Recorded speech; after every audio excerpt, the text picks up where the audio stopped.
हमारे channel GS skill में। तो आज हम पढ़ेंगे जियोग्राफी। ठीक है, जियोग्राफी की हम शुरुआत कर रहे हैं। ये हमारा पहली क्लास है। तो इसमें हम जियोग्राफी पार्ट 1 पढ़ेंगे। ठीक है, ये पहला। इसमें हम पढ़ने वाले हैं ओरिजिन ऑफ यूनिवर्स, यानी कि ब्रह्मांड की उत्पत्ति।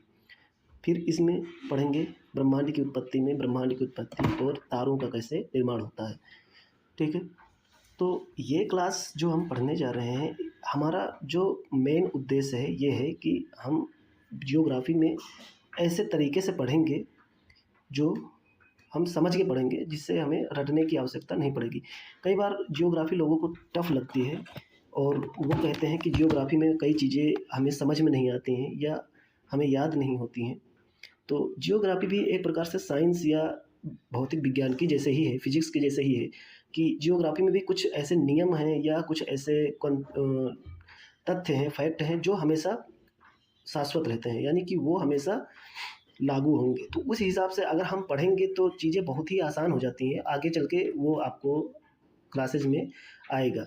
जब आपको जो बेसिक चीज़ें होती हैं वो पता रहती हैं, तो आप जो क्वेश्चन आते हैं या जो फैक्ट्स रहते हैं, जो कॉन्सेप्ट रहते हैं, तो उसमें आप इंटर रिलेट कर पाते हैं। ठीक है, तो हम इस क्लास में शुरुआत करेंगे जियोग्राफी के 0 से, वो 0 से शिखर तक पढ़ने की कोशिश करेंगे। ठीक है, तो सबसे पहले हम शुरुआत करते हैं कि जियोग्राफी एक्चुअल में है क्या, या जियोग्राफी का मकसद क्या है, या भूगोल का मकसद क्या है। तो भूगोल शब्द का सर्वप्रथम जो प्रयोग किया था, विद्वान थे एक इरेटोस्थनीज नाम के। उन्होंने जियोग्राफी शब्द का एक प्रकार से ईजाद किया था, उसका सर्वप्रथम खोज किया था, या उसका सर्वप्रथम जियोग्राफी शब्द दिया था, जिसमें जियो और ग्राफस, जियोग्राफी 2 शब्दों से मिलकर बना है, जियो और ग्राफस। ठीक है, तो जियो का मतलब होता है भू मतलब पृथ्वी, और ग्राफस का मतलब होता है वर्णन। ग्राफस का मतलब क्या होता है? वर्णन, यानी कि भूमि का वर्णन या पृथ्वी का वर्णन ही जियोग्राफी कहलाता है। तो उस टाइम पे जो जियोग्राफी थी, उसका मेन मकसद था कि भाई पृथ्वी के बारे में जानना, या पृथ्वी की जो क्यूरियोसिटी थी पृथ्वी के बारे में, कि पृथ्वी कैसे उत्पन्न हुई, या पृथ्वी का निर्माण कैसे हुआ, या पृथ्वी कैसे रोटेट करती है, जो भी चीज़ें थी उस टाइम पे जियोग्राफी यहीं तक सीमित था। बट आगे चल के जब तकनीक या ज्ञान बढ़ता चला गया, तो ये पृथ्वी का जो वर्णन था, या पृथ्वी को जानने की जो जिज्ञासा थी, वो ब्रह्मांड से शुरू हो गई, ब्रह्मांड तक गई। ठीक, पहले पृथ्वी, सोलर सिस्टम, फिर उसके बाद में ब्रह्मांड तक गई।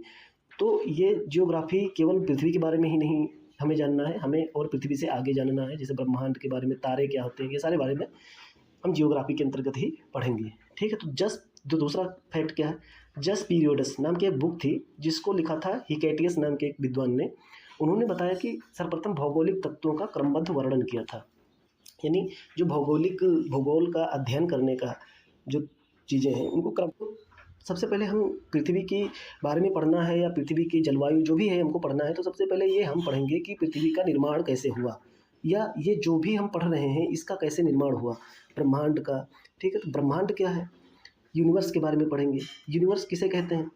वो सभी अस्तित्वमान द्रव्य, अस्तित्वमान द्रव्य मतलब जिसका भी एग्जिस्टेंस होता है, यानी जो भी चीज़ें इस दुनिया या इस ब्रह्मांड में अस्तित्व में है, तथा ऊर्जा के सम्मिलित रूप को ही ब्रह्मांड कहते हैं। ठीक, सभी अस्तित्वमान द्रव्यमान और ऊर्जा के सम्मिलित रूप को ब्रह्मांड कहते हैं।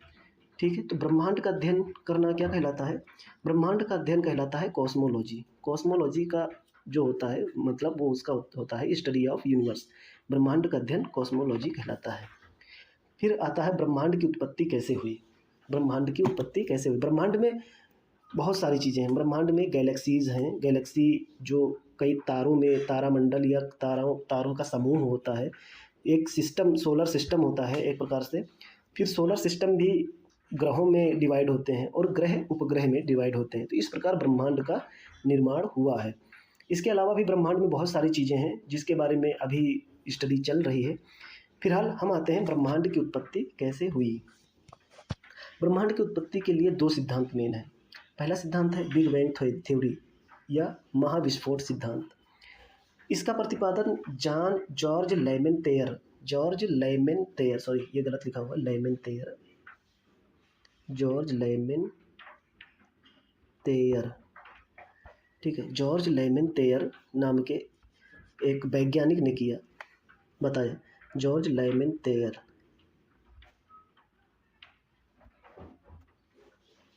जॉर्ज लेमन तेयर नाम के एक वैज्ञानिक ने बताया कि जो ब्रह्मांड है उसका जो उत्पत्ति हुई है वो बिग बैंग थ्योरी के सिद्धांत के अनुसार हुई है। दूसरा सिद्धांत क्या है? साम्यावस्था या सतत सृष्टि या स्थिर अवस्था संकल्पना का सिद्धांत, स्टेडी स्टेट थ्योरी। इन दोनों थ्योरीज में सबसे ज़्यादा मान्य जो थ्योरी है वो ये है, बिग बैंग थ्योरी। ठीक है, तो हम पहले बिग बैंग थ्योरी के बारे में पढ़ते हैं कि बिग बैंग थ्योरी के अनुसार ब्रह्मांड का निर्माण कैसे हुआ।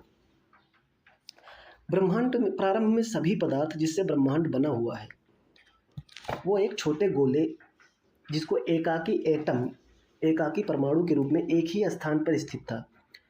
जो सारा ब्रह्मांड में जो भी मटेरियल है, मास है, द्रव्यमान है, वो सारा ब्रह्मांड का जो भी ब्रह्मांड से बना हुआ एक बहुत छोटे आयतन में एक ही बिंदु के रूप में स्थित था। इसका प्रॉपर्टी क्या थी कि ये अत्यंत कम आयतन था, इसका आयतन बहुत ही कम था तथा ताप और घनत्व बहुत अधिक था, यानी अनंत के लेवल पे था। और ये जो मैटर था, ये जो द्रव्यमान था, वो सारा अत्यधिक संकेंद्रण के कारण इस बिंदु का विस्फोट हुआ। यानी ये जो मैटर था वो बहुत ही आपस में संकुचित हो रहा था, बहुत ज़्यादा फोर्स लग रहा था अंदर की ओर, कॉन्ट्रैक्शन फोर्स लग रहा था, जिसके कारण ये बिंदु का विस्फोट हो गया, जिसे हम बिग बैंग कहते हैं। बिग बैंग मतलब महाविस्फोट हुआ, बहुत बड़ा विस्फोट हुआ। और जो ये पदार्थ थे उनका बिखराव हुआ और बाद में उन्हीं पदार्थों के समूह यानी इकट्ठा होने से खगोलीय पिंडों का निर्माण हो गया। ठीक है, अब ये थ्योरी जो है इस पिक्चर के माध्यम से या इस इमेज के माध्यम से हम आसानी से समझते हैं कि क्या है। मान लीजिए कि ये जो एरिया है ये वो ब्रह्मांड का द्रव्यमान था जो बहुत ही कम आयतन में और बहुत घनत्व के साथ, यानी अंदर की ओर बहुत ज़्यादा कॉन्ट्रैक्शन फोर्स लग रहा था, जिसके कारण इस क्षेत्र का तापमान बहुत ज़्यादा बढ़ गया। जब तापमान बढ़ गया, ऊर्जा उसके अंदर बहुत ज़्यादा हो गई, तो वो ऊर्जा निकलेगी तो उस ऊर्जा बहुत ज़्यादा ऊर्जा के कारण विस्फोट हुआ, महाविस्फोट हुआ, यानी बहुत भयानक विस्फोट हुआ, बहुत बड़ा विस्फोट हुआ। उसको बिग बैंग कहते हैं। ठीक है, अब ये टाइम क्रोनोलॉजी है, इसके हिसाब से समझते हैं।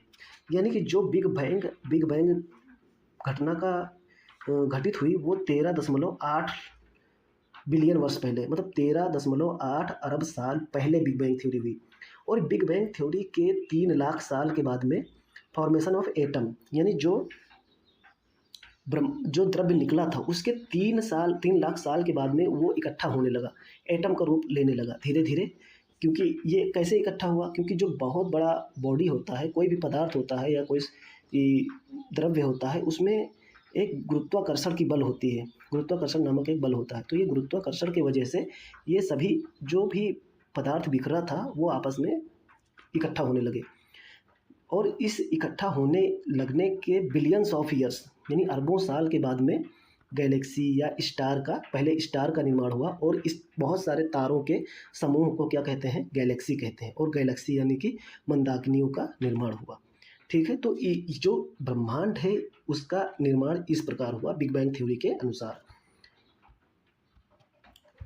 अब जब बिग बैंग थ्योरी आज से 13.8 अरब साल पहले हुई थी, उसी आज से 4.5 अरब साल पहले सोलर सिस्टम यानी हमारे सूर्य का भी निर्माण हुआ था। हमारे सूर्य का निर्माण कैसे हुआ? हमारा सूर्य भी बिग बैंग थ्योरी के अनुसार ही निर्माण हुआ।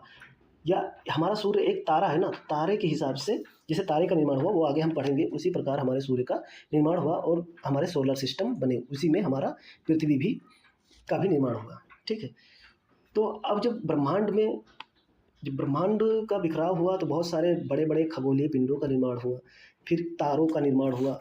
तारों के बहुत सारे तारों के समूह को क्या कहते हैं? मंदाकिनी कहते हैं। मंदाकिनी माने गैलेक्सी कहते हैं। ठीक है, तो तारों और गैसों का धुंधला समूह मंदाकिनी कहलाता है। अगर आप आकाश में देखेंगे, जब आकाश एकदम क्लियर रहता है, बहुत ज़्यादा क्लियर रहता है, तब ये चीज़ें दिखाई देती हैं। उत्तर से दक्षिण की ओर एक धुंधला सा तारों का समूह दिखाई देता है जिसे मंदाकिनी कहते हैं। ठीक है, यही मंदाकिनी है और इसी मंदाकिनी में हमारा सोलर सिस्टम और हमारी पृथ्वी अवस्थित है। और इस मंदाकिनी को हम मिल्की वे गैलेक्सी या दुग्ध मेखला आकाशगंगा के नाम से जानते हैं। हमारी पृथ्वी मिल्की वे गैलेक्सी या दुग्ध मेखला या आकाशगंगा मंदाकिनी में स्थित है। ठीक है, तो मंदाकिनियाँ कैसी होती हैं? मंदाकिनी दो प्रकार की होती हैं। सबसे अधिक जो मंदाकिनी जो तीन प्रकार की होती है। पहली मंदाकिनी होती है सर्पिलाकार यानी spiral Mandakini, spiral Galaxy. Spiral माने ऐसे ऐसे ऐसे ऐसे उसका स्पाइरल माने सर्पिलाकार आकार होता है। और दूसरी होती है सर्कुलर मंदाकिनी, सर्कुलर माने वृत्तीय, वो वृत्त के आकार की मंदाकिनी। और तीसरी होती है इर्रेगुलर, इर्रेगुलर माने उसका कोई आकार नहीं होता, उस मंदाकिनी का कोई आकार नहीं होता है। तो जो हमारी पृथ्वी या हमारा सोलर सिस्टम जिस मंदाकिनी में है उसका नाम दुग्ध मेखला या आकाशगंगा या मिल्की वे इंग्लिश में है। ठीक है, तो हमारी मंदाकिनी के सबसे नज़दीक अगर कोई मंदाकिनी है तो उसका नाम है एंड्रोमेडा गैलेक्सी, इंग्लिश में एंड्रोमेडा गैलेक्सी, हिंदी में उसको बोलते हैं देवयानी मंदाकिनी। ठीक है, तो ये हमारी मंदाकिनी के सबसे नज़दीक की मंदाकिनी कोई दूसरी मंदाकिनी है। और इस ब्रह्मांड में कुल गैलेक्सी जो हैं यानी कुल मंदाकिनियाँ हैं 10 to the power 11 यानी लगभग 100 अरब मंदाकिनियाँ हैं इस ब्रह्मांड में, 100 अरब मंदाकिनियाँ। और प्रत्येक मंदाकिनी में या प्रत्येक गैलेक्सी में कितने तारों की संख्या है? तो वो है 10 की पावर 11, 100 अरब तारे होते हैं। एक मंदाकिनी में लगभग 100 अरब तारे होते हैं। यानी कुल ब्रह्मांड में कुल कितने तारे होने चाहिए? ब्रह्मांड में कुल कितने तारे हैं? यानी कि 10 की घात 11 मंदाकिनी, और उसमें भी 10 की घात 11 तारे होते हैं प्रत्येक मंदाकिनी में। तो पूरे ब्रह्मांड में जो तारों की संख्या है वो 10 की घात 22 तारे होते हैं। ठीक है, तो इस प्रकार मंदाकिनी और तारे, बहुत बड़ी मंदाकिनी होती है और उसमें तारे भी बहुत बड़े बड़े होते हैं। ठीक है, तो अब हम पढ़ते हैं, कहते हैं कि ब्रह्मांड का प्रसार हो रहा है, ब्रह्मांड फैलता जा रहा है। जो हमारा यूनिवर्स है वो लगातार फैलता जा रहा है, अपने प्रसार कर रहा है। अब इस प्रसार का कैसे पता चला कि ब्रह्मांड प्रसार हो रहा है? तो इस प्रसार का पता रेड शिफ्ट के थ्रू पता हुआ। रेड शिफ्ट एक थ्योरी है, अवरक्त विस्थापन थ्योरी, उसके थ्रू पता हुआ। और ये थ्योरी जो है वो डॉपलर प्रभाव के नियम पर कार्य करती है, डॉपलर प्रभाव पर कार्य करती है। डॉपलर प्रभाव क्या होता है? डॉपलर प्रभाव एक्चुअली में दो चीज़ों पर कार्य करता है। डॉपलर प्रभाव दो वेव्स या दो तरंगों पर काम करता है। कौन कौन सी तरंगे? पहला ये साउंड वेव्स पे काम करता है, और दूसरा लाइट वेव्स। ठीक, साउंड वेव मतलब अगर कोई भी साउंड का स्रोत या कोई भी ध्वनि का स्रोत अगर श्रोता के नज़दीक चलता हुआ आता है, जैसे मान लो ये कोई व्यक्ति है ए, इसके नज़दीक कोई साउंड की ध्वनि एस यानी कोई स्रोत एस, जो सोर्स एस है वो गति करता हुआ साउंड देता हुआ ऐसे ऐसे आता है। तो जैसे ही ये साउंड के जितने नज़दीक यानी श्रोता के जितने नज़दीक आएगा सोर्स, तो साउंड की आवृत्ति में वृद्धि होती जाती है, साउंड की आवृत्ति में वृद्धि हो जाती है। और जैसे ही इसको क्रॉस करके दूर जाने लगेगा तो साउंड की आवृत्ति में कमी होने लगती है। तो इसी को डॉपलर इफेक्ट कहते हैं, इसी को डॉपलर इफेक्ट कहते हैं। और उसी प्रकार यही जो नियम है वो प्रकाश पे भी कार्य करता है। उसी प्रकार यही जो नियम है वो प्रकाश पे भी काम करता है। प्रकाश पे मतलब कि अगर कोई भी मूविंग सोर्स मतलब कोई गतिमान स्रोत है जो प्रकाश का, वो किसी स्थिर दर्शक या स्थिर दर्शक से दूर जा रहा है, तो क्या होगा? उसकी प्रकाश की आवृत्ति में कमी आने लगती है। ठीक है, प्रकाश की आवृत्ति में कमी आने लगती है। और कोई भी अगर मूविंग सोर्स, प्रकाश का मूविंग सोर्स हमारे तरफ आता है, हमारी ओर आता है, तो प्रकाश की आवृत्ति में वृद्धि हो जाती है। ठीक है, ये प्रकाश की आवृत्ति में वृद्धि हो जाती है। तो जब दूर जाएगा तो प्रकाश की आवृत्ति में कमी आती है, और जब हमारे से नज़दीक आएगा तो प्रकाश की आवृत्ति में वृद्धि हो जाती है।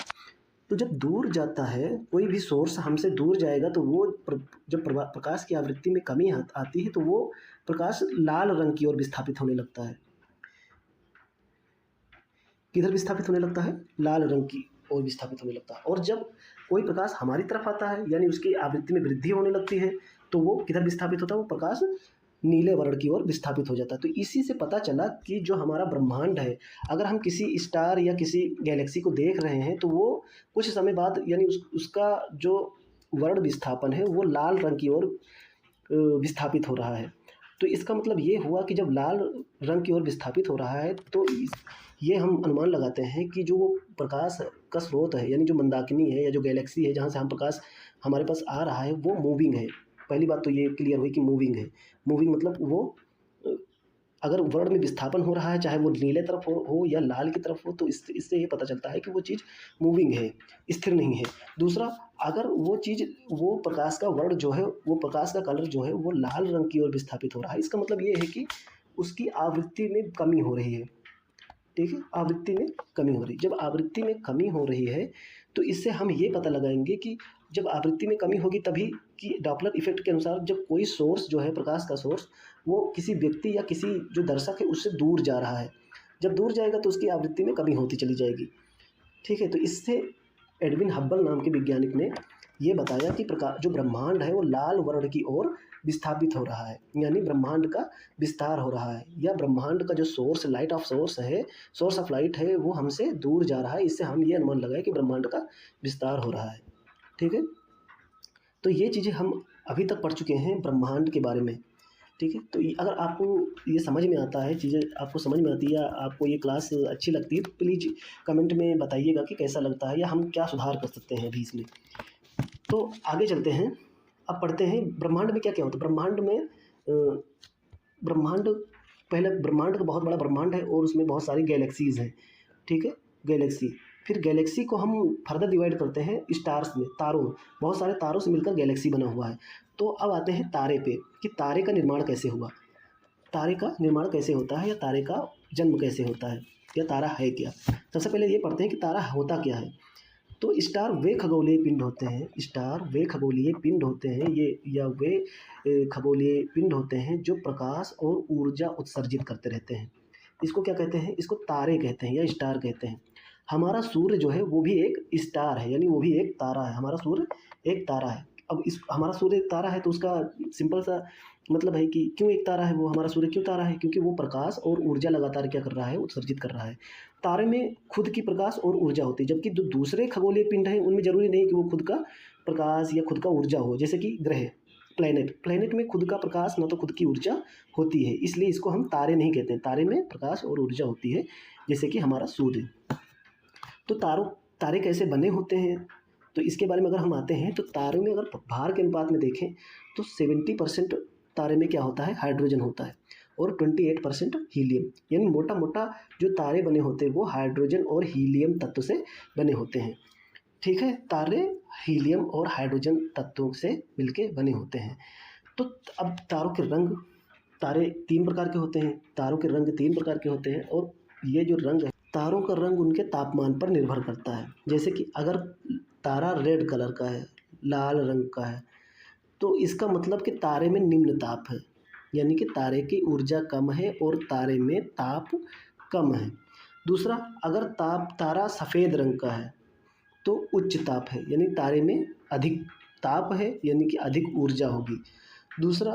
तीसरा है अत्यधिक उच्च ताप पे तारे का रंग नीला होता है। अगर कोई तारा ब्लू रंग का है, ब्लू स्टार है, तो उसका मतलब ये है कि तारे में अत्यधिक ताप है, बहुत ज़्यादा ताप है, और तारे में बहुत सारी ऊर्जा है, बहुत अधिक ऊर्जा है। ठीक है, तो अगर हम, ये हो गया तारे के रंग के बारे में। फिर अगला फैक्ट आता है कि पृथ्वी के नज़दीक सबसे, सूर्य के बाद में अगर कोई पृथ्वी के सबसे नज़दीक तारा है तो वो कौन सा है, प्रॉक्सिमा सेंटोरी। प्रॉक्सिमा सेंटोरी नाम का एक तारा है जो पृथ्वी में सूर्य के सबसे नज़दीक है। तो ये हम पढ़ लिया तारों के बारे में। अब पढ़ते हैं कि तारों का जन्म कैसे होता है।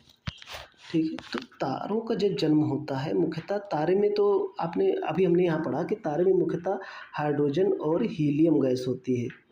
ठीक है, यही तारे का मुख्य पदार्थ होता है या मुख्य द्रव्यमान होता है तारे में, हाइड्रोजन और हीलियम। तो जो तारे में हाइड्रोजन और हीलियम के जो तारों में के निर्माण शुरुआत होती है हाइड्रोजन और हीलियम के गैस के बादलों से।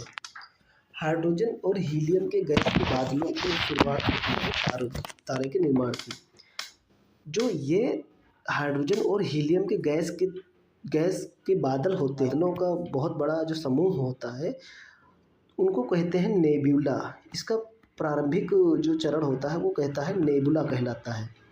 ठीक है, तो ये इसमें क्या होता है, नेबुला में क्या होता है, इसमें हाइड्रोजन और हीलियम गैस के बादल रहते हैं जो आपस में इकट्ठा होने लगते हैं और ये तारे का प्रारंभिक रूप होता है। जब ये हाइड्रोजन हीलियम के गैस के बादल जो होते हैं वो इकट्ठा हो जाते हैं और गुरुत्वाकर्षण बल उनमें बढ़ने लगता है, क्योंकि जब कोई भी मास होता है, गुरुत्वाकर्षण जो ये भूगोल या फिजिक्स का एक नियम है कि अगर कोई भी मास है, मास में एक गुरुत्व या कोई भी द्रव्यमान है तो उसमें गुरुत्वाकर्षण की बल की प्रॉपर्टी होती है। बस ये निर्भर करता है कि वो जो मास है वो कितने अमाउंट में है। अगर छोटा द्रव्यमान का मात्रा बहुत कम है तो वो गुरुत्वाकर्षण बल नगण्य के बराबर होगा, यानी एकदम कम के बराबर होगा। और अगर गुरुत्वाकर्षण या अगर द्रव्यमान की मात्रा बहुत अधिक है तो फिर गुरुत्वाकर्षण बल कार्य करने लगेगा, यानी कि वो नगण्य नहीं रहेगा, गुरुत्वाकर्षण बल उसमें इफेक्टिव रूप में आ जाएगा। ठीक है, तो इन बादलों के बीच गुरुत्वाकर्षण बल बढ़ जाता है जब ये बहुत अमाउंट में हो जाते हैं, बहुत क्वांटिटी में ये बादल हो जाते हैं, बहुत बड़े हो जाते हैं नेबुला में। तो इन बादलों के बीच गुरुत्वाकर्षण बढ़ जाता है और ये सिकुड़ के अत्यंत घना गैस का पिंड बन जाता है। जैसे हमने ब्रह्मांड में पढ़ा था ना बिग बैंग थ्योरी के रूप में, उसी प्रकार यहाँ पर भी ये बादल सिकुड़ के बहुत छोटे आयतन में, कम आयतन में और बहुत अधिक घनत्व, कम आयतन और अधिक ताप, यानी कि आयतन वॉल्यूम कम, डेंसिटी अधिक और टेम्परेचर भी अधिक। जब कोई भी चीज़ है उसको कम आयतन में आप उसको कंप्रेस करोगे, उसमें घनत्व जितना ज़्यादा बढ़ता जाएगा तो उसके अंदर ऊर्जा बढ़ती जाएगी। जब ये ऊर्जा बढ़ती है तो इसे ये घना गैस का बादल सिकुड़कर बहुत घना पिंड बन जाता है। इसे आदि तारा कहते हैं। इसको क्या बोलते हैं, प्रोटो स्टार, यानी ये तारे का निर्माण का शुरुआत हो गया। यहाँ से प्रोटो स्टार तारे के निर्माण का शुरुआत हो गया। ठीक, तो यही आदि तारा आगे चलकर तारा बन जाता है। कैसे बनता है, आदि तारा और भी सिकुड़ता रहता है, यानी कि जो ये गैस के बादल रहते हैं, जो गैस के बादल ऐसे से अलग अलग फैले रहते, ये कॉन्ट्रैक्ट होके एक बिंदु पे सिकुड़ जाते हैं। और जब ये मान लो ये इतना बड़ा सिकुड़ के हुआ और इसके ये आदि तारा कहलाया। आदि तारा और भी सिकुड़ता रहता है और भी संकुचन होता रहता है और ये बहुत छोटे अमाउंट में, यानी आयतन बहुत कम हो जाता है और घनत्व बहुत अधिक हो जाता है। जब आयतन बहुत कम हो जाता है तो फिर यहाँ पर जो हाइड्रोजन और हीलियम के नाभिक होते हैं, ठीक है, जब आयतन बहुत कम हो जाएगा और घनत्व बहुत अधिक हो जाएगा और उस बीच में बहुत ज़्यादा मास रहेगा, तो वहाँ पर क्या होता है कि ऊर्जा यानी एनर्जी बढ़ जाती है, यानी तापमान बढ़ जाएगा। जब एनर्जी बढ़ जाएगी तो फिर जो हाइड्रोजन और हीलियम के नाभिक हैं वो आपस में क्या होने लगते हैं, टकराने लगते हैं। हाइड्रोजन के नाभिक आपस में टकराने लगते हैं। जब हाइड्रोजन के नाभिक आपस में टकराने लगते हैं तो वो 4 हाइड्रोजन नाभिक मिलकर 2 हीलियम के नाभिक बनाते हैं, यानी कि 4 हाइड्रोजन नाभिक टकरा के आपस में और संलयित होकर 2 हीलियम के नाभिक बनाते हैं और इसे ही कहते हैं नाभिकीय संलयन की क्रिया। यानी कि आदि तारा जब बहुत ज़्यादा सिकुड़ता रहता है और उसमें तारे का ऊर्जा बढ़ जाती है, तापमान बढ़ जाता है, तो उसमें नाभिकीय संलयन की प्रक्रिया की शुरुआत हो जाती है, नाभिकीय संलयन की प्रक्रिया आरंभ हो जाती है और इससे तारे में प्रकाश और ऊर्जा उत्सर्जित होने लगता है। यानी जब ये नाभिकीय तारों में जो प्रकाश और ऊर्जा का स्रोत ये कहाँ से आता है, ये जो ऊर्जा है ये कहाँ से आती है, ये आती है हाइड्रोजन और हीलियम के नाभिक के संलयन से।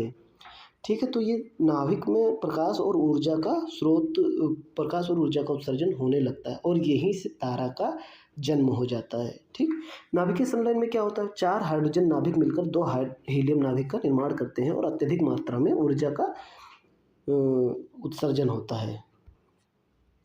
ठीक है, अब ये जो पिक्चर है इसके माध्यम से हम पढ़ेंगे कि तारे का निर्माण कैसे हुआ। तो सबसे पहले नेब्यूला। नेब्यूला मतलब कि जब गैस के जो बादल रहते हैं वो आपस में आके कॉन्ट्रैक्ट होने लगते हैं तो उसको नेबुला कहते हैं, और इसी नेबुला का और आगे कॉन्ट्रैक्शन होता है तो ये बन जाता है प्रोटोस्टार। यही प्रोटोस्टार और भी ज़्यादा संकुचित होता रहता है तो ये जाके आगे तारे का रूप ले लेता है, मेन सीक्वेंस तारा यानी मुख्य तारा बन जाता है, जिससे हमको प्रकाश और ऊर्जा मिलती है। फिर जब ये तारा बहुत समय तक यानी अरबों साल तक चमकता है, फिर धीरे धीरे इसमें हाइड्रोजन और हीलियम की मात्रा कम होने लगती है, यानी ये तारा अब अपने वृद्धावस्था की ओर पहुंचने लगता है। तो जब ये तारा अपने वृद्धावस्था की ओर पहुंचता है तो ये तारा रेड जायंट के रूप ले लेता है। रेड जायंट में क्या होता है, रेड जायंट में इसमें ऊर्जा की मात्रा कम हो जाती है। जब ऊर्जा कम हो जाएगा तो इसमें प्रकाश कम निकलेगा। इसका ये कारण क्यों है कि इसमें ऊर्जा की कमी हो जाती है। इसमें ऊर्जा की कमी इसलिए हो जाती है क्योंकि इसमें जो हाइड्रोजन और हीलियम नाभिक था वो यूज हो चुके हैं। ठीक है, तो ये अब रेड जायंट तारा बन जाता है, यानी कि अब इसके तारे का समापन की क्रिया प्रारंभ हो जाती है। बट रेड जायंट तारे के आगे भी जब तारा समाप्त होता है तो उसके भी 2 चरण होते हैं। ठीक है, तो पहले हम पढ़ लेते हैं तो फिर इस पिक्चर को आगे समझेंगे। तारे का अंतिम चरण।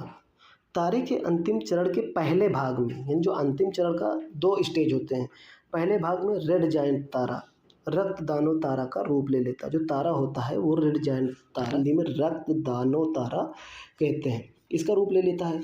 और इसके बाद 2 स्थितियाँ उत्पन्न होती हैं। कौन सी स्थितियाँ उत्पन्न होती है, यदि तारे का प्रारंभिक द्रव्यमान सूर्य के द्रव्यमान के बराबर होता है। अगर तारा सूर्य के बराबर यानी जो हमारा सूर्य है, सन है, उसका द्रव्यमान के बराबर होता है तो जब वो रेड जायंट तारा बनता है तो वो क्या करता है, अपना बाह्य आवरण खो देता है। यानी कि जैसे ये सूर्य है, अगर ये रेड दानव तारा जब बनेगा, रेड जायंट तारा बनेगा तो इसका जो बाह्य आवरण है, ठीक है, ये कोर हो गया, और कोर के बाहर बाह्य आवरण ये सब खो देगा मतलब ये इसके गुरुत्वाकर्षण से बाहर चले जाएंगे। क्यों, क्योंकि इसके अंदर अब इतना ज़्यादा क्षमता नहीं बची है कि ये अपने गुरुत्वाकर्षण बल के थ्रू इन बाह्य चीज़ों को अपने अंदर खींच सके। तो ये क्या करेगा कि इसका बाह्य आवरण जो रहेगा वो बाहर की ओर खो देगा, बाहर चले जाएंगे। तो ये जब रेड जायंट जो स्टार रहता है वो अपना बाह्य आवरण जब खो देगा, सूर्य के बराबर जब रहता है, तो वो क्या बन जाएगा, वो बन जाता है श्वेत वामन तारा, वाइट ड्वार्फ स्टार बन जाता है। यानी जब ये चीज़ खो देगा, ठीक है, ये खो देगा तो इसका कोर बचता है। तारे का क्या बचता है, कोर, तारे का कोर बचता है। और ये तारा चमकने लगता है। जो ये कोर रहता है, ये कोर बचता है और कोर छोटा रहता है तो इसको ड्वार्फ बोलते हैं। ड्वार्फ माने बौना। ठीक, तो ये जो छोटा तारा बचता है और ये अब प्रकाश और ऊर्जा उत्सर्जित कर रहा है। क्यों, क्योंकि इसमें अभी भी हीलियम और हाइड्रोजन की कुछ नाभिक बचे हुए हैं जो नाभिकीय संलयन कर रहे हैं, लेकिन ये तारे की अपेक्षा में बहुत छोटा है। तो अब ये वाइट ड्वार्फ स्टार बन जाता है और ये बहुत लंबे समय तक वाइट स्टार ड्वार्फ तारा रहता है। और अंत में जब इसका सारा हीलियम और हाइड्रोजन नाभिक खत्म हो जाता है तो ये सघन पिंड यानी सॉलिड बॉडी के रूप में ब्रह्मांड में विलीन हो जाता है। ठीक है, तो ये तारा नष्ट हो गया। ठीक है, ये तो तारे का एक पहलू था कि ये अगर तारा सूर्य के बराबर द्रव्यमान का है, तब ये जब तारा नष्ट होगा तो ये पहली स्थिति में नष्ट होगा, यानी वाइट ड्वार्फ तारा बनेगा, वाइट ड्वार्फ स्टार बनेगा और उसके बाद में वो सघन पिंड के रूप में नष्ट हो जाएगा। ठीक है, तो दूसरा स्थिति क्या है, अगर मान लो तारा है वो सूर्य के द्रव्यमान के बहुत ज़्यादा है, सूर्य से बहुत बड़ा है, सूर्य के बहुत बड़ा है, तो वो क्या करेगा, वो जो रहेगा सूर्य का जो यानी कि जब तारा जो रहेगा अगर वो बड़ा है तो उसका कोर भी बड़ा रहेगा। जब कोर बड़ा रहेगा तो जो इसके बाहर चीज़ें हैं यानी जो इसके गुरुत्वाकर्षण के रेंज के अंदर हैं, तो जब वो खत्म होने लगता है यानी उसके नाभिकीय संलयन की प्रक्रिया कमज़ोर होने लगती है तो वो विस्फोट करता है। यानी ये जो कोर रहता है इसका कोर विस्फोट करेगा और ये क्या बन जाता है, ये बन जाता है सुपरनोवा स्टार बन जाता है, मतलब अभिनव तारा। यानी बूढ़े तारे जो तारा वृद्ध हो चुका होता है, अब उससे ये विस्फोट करके पुनः कुछ ऊर्जा प्राप्त कर लेता है और फिर से ये चमकने लगता है। कैसे, क्यों चमकता है, क्यों विस्फोट करता है? क्योंकि ये इसका जो द्रव्यमान है वो बहुत ज़्यादा है, क्योंकि ये सूर्य से बहुत गुना बड़ा होता है ना। तो इसका कोर में जो हीलियम और हाइड्रोजन होता है वो संकुचित होने लगते हैं। फिर वही प्रोटोस्टार वाली स्थिति पहुंच जाती है कि जो संकुचित होते इसमें घनत्व तो फिर बहुत ज़्यादा बढ़ जाता है और अंत में जाके एक विस्फोट करता है और फिर से एक तारे का रूप ले लेता है। लेकिन ये तारा पहले तारे से बहुत छोटा होता है और ये अभिनव तारा, यानी इसको सुपरनोवा तारा बोलते हैं, सुपरनोवा। फिर इसके बाद में इसमें जो भी बची खुची हीलियम और हाइड्रोजन के नाभिक रहते हैं वो यूज होने शुरू हो जाते हैं।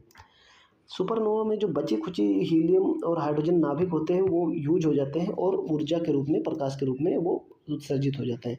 फिर सुपरनोवा जो तारा होता है फिर वो संकुचित होने लगता है, क्योंकि उसमें जो उसका मैटर था वो कम हो गया और वो संकुचित होकर न्यूट्रॉन तारा बन जाता है। क्यों बन जाता है? न्यूट्रॉन स्टार बन जाता है।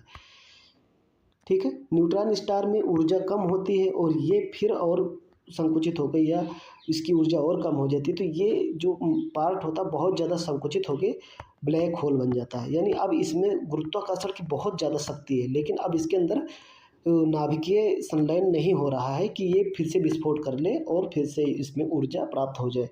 तो अब ये बन जाता है black hole. Black hole star के रूप में बन के और पूरे ब्रह्मांड में ऐसे ही घूमता रहता है ब्लैक होल, और ये तारे का द एंड हो जाता है। तारे का क्या हो जाता है? दी एंड।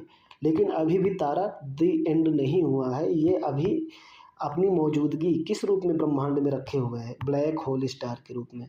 ब्लैक होल स्टार कब, और अगर आपको ब्लैक होल स्टार के बारे में और पढ़ना है तो फिर मुझे कमेंट करना और इस क्लास के बारे में प्लीज़ सजेशन